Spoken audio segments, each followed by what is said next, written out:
of the day. Well, seeing as today's show was all about budget busting, I wanted to leave you with one of my absolute favorite kitchen hacks. My very favorite way to save money is by cooking my own beans. I know that doesn't sound flashy or fancy or exciting, but get ready because we're gonna talk about beans. I love beans. As is not evident by earlier in the show, I used those chickpeas that I soaked up and made into those delicious falafel. Then Andy Hay took a can of black beans and made them into those delicious burgers. They're super duper versatile. They're filled with protein, fiber. They are really, really, really great. So I wanted to show you how to actually cook your own beans from dry. So right here, I've got a couple different versions. These are the dried beans. I'm just talking like a cannellini bean or a white kidney bean.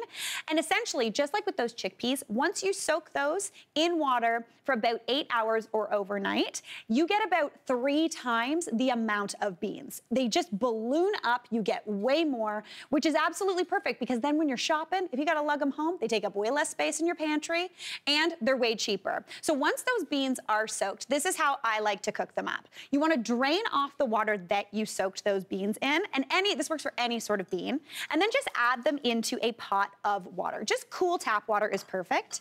Now into there, I'm gonna season this up. This is the #1 reason I love cooking my own beans. You actually get to flavor them at this point. So I like to just chuck in a little bit of an onion, just cut in half. Maybe a garlic clove gets tossed in there. And if you've got bay leaves, for whatever reason you might have bay leaves for, toss those in there too. This is usually what I do when I, for some reason, bought bay leaves. And now I have them. And I don't know what to do with them. Bring that up to a simmer and let those cook for about an hour. This does take time, but it's all inactive cooking time. Once those are cooked, they're gonna be tender and delicious, and you end up with something like this, which just looks like a canned bean, but they have so much more flavor and they have really great texture. Now, if I wanted to put this into a chili or anything like that, this is absolutely perfect. But if I wanna make it into a dip, the trick that you wanna do is overcook those beans. Cook them until they are real mushy, and they will make the most delicious, beautiful bean dip you've ever seen. So that's the first time I think I'm ever gonna tell you to overcook something on purpose, but that's how you get a good bean dip. The best thing about dried beans versus canned, a cup of canned beans is around 75 cents, so not expensive, but a cup of dried beans cooked, only 15 cents. So you're saving money there, which is pretty good. And honestly, soak them on the weekend, you got beans all throughout the week. Now, that was the show for today.